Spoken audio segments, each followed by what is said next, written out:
भाई अगर तुम्हारा मैथ्स के एग्जाम में 80/80 का टारगेट है ना, तो ये वीडियो को एंड तक जरूर देखना। एक बच्चे की कॉपी दिखाने वाला हूं, बहुत बढ़िया तरीके से इसने बेटा इस पूरी की पूरी अपनी आंसर शीट को चेक किया है। बहुत छोटी छोटी डिटेल्स पे इसने अपने मार्क्स काटे हैं, और अगर तुम ये सारी की सारी छोटी छोटी डिटेल्स को समझ पाओगे ना, तो तुम पक्का 80/80 वाली प्रेजेंटेशन करके आ पाओगे 10 तारीख को अपने मैथ्स के बोर्ड एग्जाम में। तो चलो भाई कहानी को शुरू करते हैं। सबसे पहले भगवान का नाम लिखा हुआ है, अच्छी बात है ना, थोड़ी सी पॉजिटिविटी मिल जाती है अपने को। स्कोर क्या रहा है इस बच्चे का बेटा? 73/80। अब आपको एक एक करके मैं सारी चीजें बताऊंगा जो इस बच्चे ने बहुत ही अच्छे तरीके से यहां पर मेंशन भी करी हुई हैं। आप लोगों के लिए बेटा बहुत यूजफुल होने वाली ये वाली वीडियो। तो सबसे पहले बेटा देखो, यहां पर ऑब्जेक्टिव क्वेश्चन में आपको कहानी लिखने की जरूरत नहीं है, इसलिए यहां पर अगर आप कोई शॉर्ट ट्रिक्स जानते हैं, कोई अच्छे मेथड्स जानते हैं, तो आप उनको लगा के अपने सवाल को जल्दी बना सकते हैं, टाइम बचा सकते हैं। लेकिन यहां पर ध्यान रखिए, ऐसा नहीं है कि आपको बेटा शीट कम पड़ जाएगी, या फिर इतनी गरीबी नहीं दिखानी बेटा एग्जामिनर को कि यहां पर 2 3 4 मतलब एक के बाद एक लिखे जा रहे हैं। थोड़ा सा स्पेस रहेगा तो देखो कितना ब्यूटीफुल लगता है, चाहे हैंड राइटिंग अच्छी हो या ना हो। स्पेस रहेगा ना तो बेटा साफ सफाई दिखती है तुम्हारी आंसर शीट में, और वो देखने में अच्छी लगेगी, विजुअली अपीलिंग लगेगी, तो बेटा एग्जामिनर के चेहरे पे भी एक अच्छी सी स्माइल आएगी, और उसका मूड भी बेटा वैसा ही अफेक्ट होता है। तो यहां पर एक चीज बहुत अच्छी है कि आप लोगों को ऑब्जेक्टिव क्वेश्चन में भी एक एक लाइन का गैप लेके चलना है। आराम से प्यार से आपके सारे के सारे आंसर्स विजिबल हैं, क्लैरिटी है, बीच में गैप्स है। उसके बाद आते हैं बेटा सेक्शन बी पे। अब देखो यहां पर प्रॉपरली लिखा गया है कि गिवन क्या चीज थी, क्या चीज आप लोगों को प्रूव करनी है, और यहां से हमारा प्रूफ चालू हो रहा है। सारी चीज लिखी हुई है बेटा प्रॉपरली, यहां पर स्पेस के साथ आंसर को लिखा गया है। हैंड राइटिंग भी डिसेंट मेंटेन करी जा रही है। अब आते हैं बेटा 22nd क्वेश्चन पे। यहां पर देखो, जहां पे डायग्राम की रिक्वायरमेंट है बनाई है डायग्राम। ऐसा नहीं है कि बस लिख दिया और मान लिया कि एग्जामिनर खुद से समझ लेगा, बेटा नहीं। एग्जामिनर हमारे चाचा जी नहीं है बेटा, उनको तुमको एक स्ट्रेंजर मान के ही चलना है। तो स्ट्रेंजर को बेटा तुम तो सब ही दिखाओगे, सब ही चीज तुम लोगों को प्रॉपरली वहां पर लिखनी पड़ेगी, बयां करना पड़ेगा। जहां पे डायग्राम की रिक्वायरमेंट है, you will have to draw that. जहां पे ऐसा लगे ना 20% भी लगे कि यार डायग्राम बनाऊं या नहीं बनाऊं, तो बेटा बनाकर आ जाना, ठीक है। और डायग्राम पेंसिल से बनाना भाई अपना। आगे चलते हैं। देखो यहां पर जहां पर भी उसकी वो चीज वैलिडेट हो गई, उसने प्रूफ कर दिया या फिर कोई आंसर आया, तो यार वो चीज ना क्लियरली मेंशन्ड कर दो, ताकि एग्जामिनर को ना ज्यादा ढूंढने की जरूरत ना पड़े। एग्जामिनर से बेटा एकदम कम से कम मेहनत करवानी है। एग्जामिनर को तुम समझो कि वो कतई आलसी इंसान है, उसको जितनी कम मेहनत करवाओगे वो उतना तुम लोगों से प्रसन्न होकर तुमको मार्क्स देगा, ठीक है। आगे बढ़ते हैं बेटा। यहां पर अगेन गिवन चीज ये तक लिखा हुआ है कि भाई सर्कल है, 2 tangents from the same point, ये सारी चीजें मेंशन्ड है। बहुत अच्छा लगा मेरे को। देखो ये अगर नहीं भी लिखोगे तो आपके मार्क्स नहीं कटेंगे, लेकिन यहां पर आप एक श्योरिटी दे रहे हो खुद को कि यार मैं अपनी साइड से छोटी सी छोटी गलती भी नहीं कर कर आऊंगा, छोटी से छोटी चीज भी नहीं छोड़कर आऊंगा बेटा।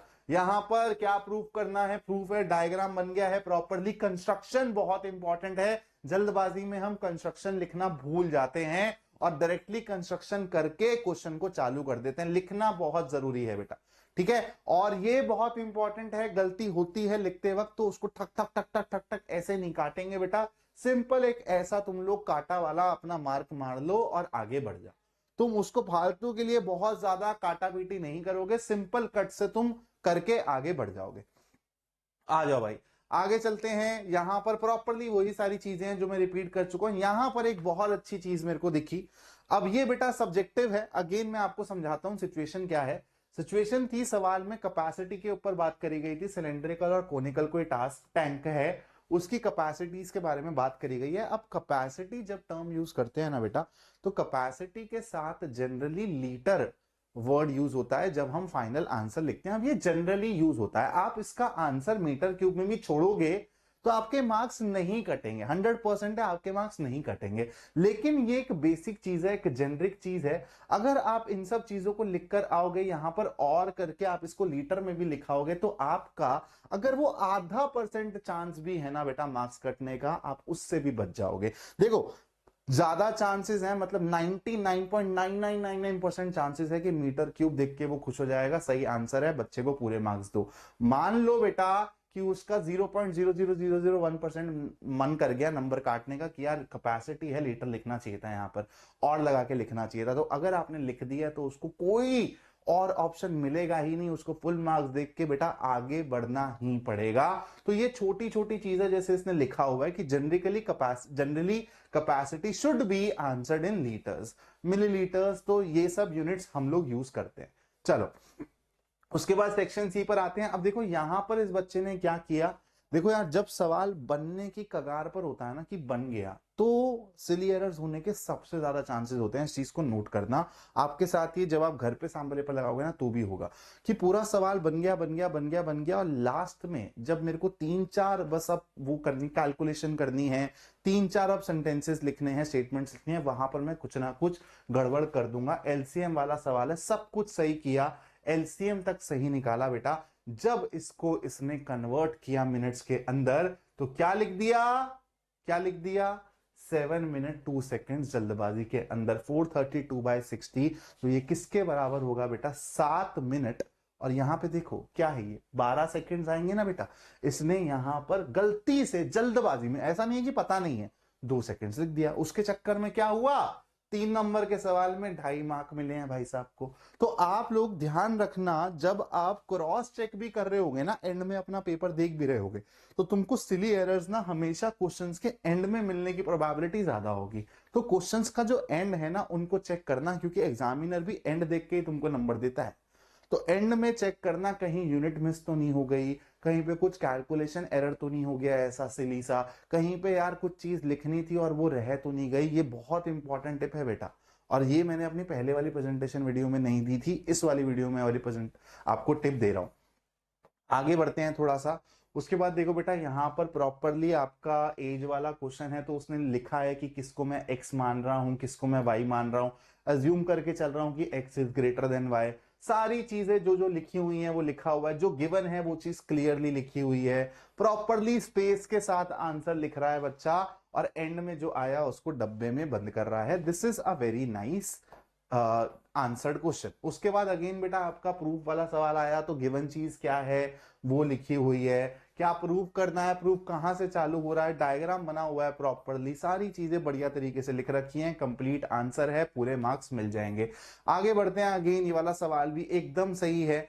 अब मैं आपको आगे बताता हूं, यहां पर देखो इस बच्चे ने थोड़ी सी अपने ऊपर ज्यादा जिल्लत कर ली, लेकिन इसको डिस्कस नहीं भी करेंगे। तो प्रॉपरली अब गिवन चीज दिखी हुई है, यहां दी हुई है, उस बच्चे ने क्या किया, यहां पर पता नहीं क्यों अपना मार्क्स काट लिया कि यार 5/3 मत डालो, 4/3 मत डालो, 5x/3x 4x/3x डालो, ऐसा कुछ नहीं है। जब तुमको ये वैल्यूज दी हुई है डायरेक्टली, तो तुम वही वैल्यूज यूज करके आंसर निकालोगे।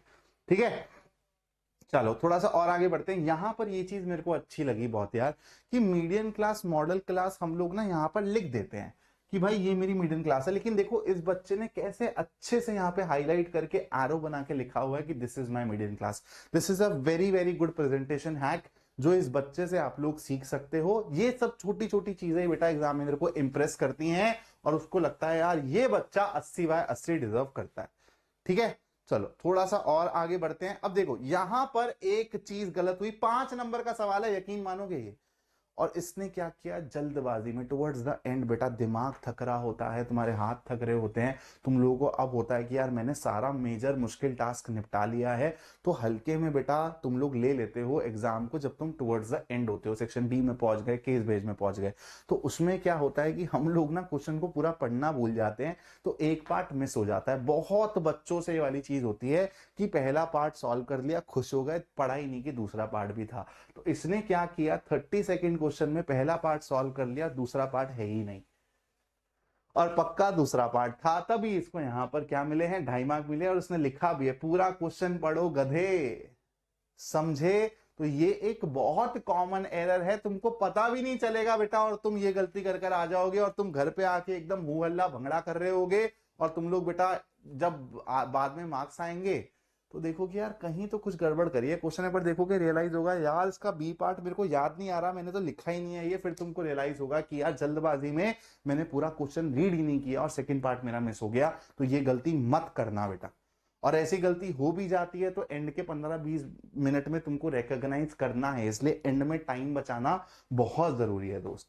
ठीक है। उसके बाद बेटा सारी चीजें नॉर्मल ही है, ये कुछ 3-4 बेसिक बेसिक छोटी छोटी बातें थी तो जो मेरे को तुमको बतानी थी। अगर तुम इन सब चीजों पे बेटा थोड़ा सा ध्यान रखोगे, एंड में अपने आंसर्स को चेक करो, तो बेटा हमेशा जब भी तुम 15-20 मिनट में आंसर्स क्रॉस चेक कर रहे होगे, जो तुम्हारे क्वेश्चन का एंड वाला पार्ट है ना, वहीं पे ही गलती मिलने के चांसेस सबसे ज्यादा होते हैं।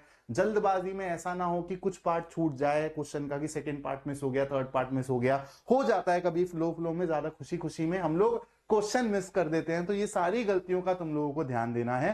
ठीक है, पॉइंट्स का फाइनल आंसर क्या आ रहा है, कैलकुलेशन एरर होंगे जैसे इस बच्चे के हुए हैं, लेकिन फिर भी अगर मैं इस बच्चे का पेपर चेक कर रहा होता तो मैं इसको 75 प्लस ही देता। इसने काफी स्ट्रिक्ट चेकिंग करी है बेटा, इतनी स्ट्रिक्ट चेकिंग होती नहीं है, लेकिन आप लोगों को एब्सोल्युटली ब्लंडर्स करके नहीं आने हैं, स्पेस मेंटेन करना है। अब कैलकुलेशन एरर कर दोगे, तुम्हारा आंसर ही मैच नहीं करेगा, एग्जामिनर के पास आंसर की होती है पूरी की पूरी। अब तुम्हारा आंसर ही मैच नहीं कर रहा बेटा, तो उसको आधा एक मार्क काटना ही पड़ेगा, और वहां पर तुम लोग दोबारा वो 77, 78, 79 वाली कैटेगरी में रह जाओगे, और 80 वाला टारगेट मिस हो जाएगा। तो ध्यान रखना, बहुत छोटे छोटे ये की पॉइंट्स मैंने बताए हैं, लेकिन ये इंपॉर्टेंट है तुम्हारे लिए।